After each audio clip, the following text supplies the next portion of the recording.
आज की moral story में सुनते हैं घंटीधारी ऊंट। एक बार की बात है, एक गांव में एक चूल्हा रहता था। वह बहुत गरीब था। उसकी शादी बचपन में ही हो गई थी। बीबी आने के बाद घर का खर्चा बढ़ना था, यही चिंता उसे खाई जाती। फिर गांव में अकाल भी पड़ा, लोग कंगाल हो गए। जुलाई की आय एकदम खत्म हो गई। उसके पास शहर जाने के सिवा कोई चारा न रहा। शहर में उसने कुछ महीने छोटे मोटे काम किए, थोड़ा सा पैसा आंटी में आ गया और गांव से खबर आने पर कि अकाल समाप्त हो गया है, वह गांव की ओर चल पड़ा। रास्ते में उसे एक जगह सड़क किनारे एक ऊँटनी नजर आई। ऊँटनी बीमार नजर आ रही थी और वह गर्भवती थी। उसे ऊँटनी पर दया आ गई।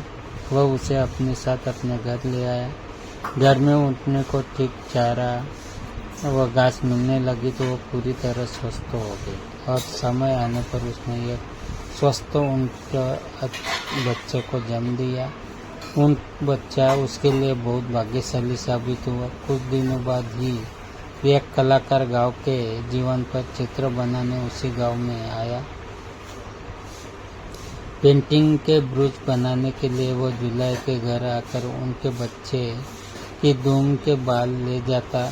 लगभग 2 सप्ताह गांव में रहने के बाद चित्र बनाकर कलाकार चला गया। उधर ऊँटनी खूब दूध देने लगी तो जुला उसे बेचने लगा।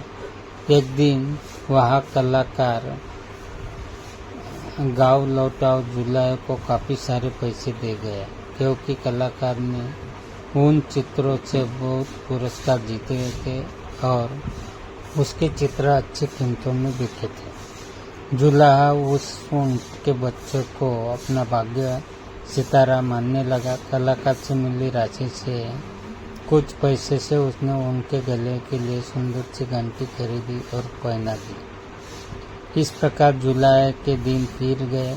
वह अपनी दुल्हन को भी एक दिन गौना करके ले आया। ऊँटों के जीवन में आने से जुलाहा के जीवन में जो सुख आया, उससे जुलाहा के दिल में इच्छा हुई कि जुलाहा का धंधा छोड़ के उन्हें ऊँटों का व्यापारी ही बन जाए। उसकी पत्नी भी उससे पूरी तरह सहमत हुई। अब तक वह भी गर्भवती हो गई थी और अपने सुख के लिए ऊँटनी व उनके बच्चे की आभारी थी। जुलाहा ने कुछ ऊँट खरीद लिए। उसका ऊँटों का व्यापार चल निकला। अब उस जुलाई के पास ऊँटों की एक बड़ी टोली रही। हर समय रहती। उन्हें चरने के लिए दिन को छोड़ दिया जाता।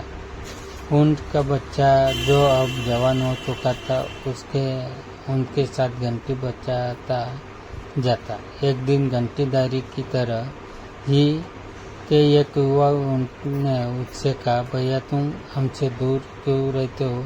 घंटीधारी घर से बोला, वाह, तुम एक साधारण ऊँट हो, मैं घंटीधारी मालिक का दुलारा हूँ। मैं अपने से ऊंचे ऊँटों में शामिल होकर अपना मान नहीं खोना चाहता। उसी क्षेत्र में वन में एक शेर रहता था। शेर एक ऊंचे पत्थर पर चढ़कर ऊँटों को देखता रहता। उसे एक ऊँट और ऊँटों से अलग अलग रहता नजर आया। जब शेर किसी जानवर के झुंड पर आक्रमण करता है तो किसी अलग थलग पड़े को ही सुनता है। घंटीधारी की आवाज़ के कारण वह काम भी सरल हो गया था। बिना आंखों देखे वह घंटी की आवाज़ पर घात लगा सकता था। दूसरे दिन जब ऊँटों का दल चरकर लौट रहा था, तब घंटीधारी बाकी ऊँटों से 20 कदम पीछे चल रहा था। शेर तो घात लगाए बैठा ही था। घंटी के आवाज़ का निशाना बनाकर वह दौड़ा और उसे मारकर जंगल में खींच ले गया। ऐसे घंटीधारी के अहंकार ने उसके जीवन की घंटी बजा दी। इस कहानी से सीख, जो स्वयं को ही सबसे श्रेष्ठ समझता है, उसका अहंकार शीघ्र ही उसे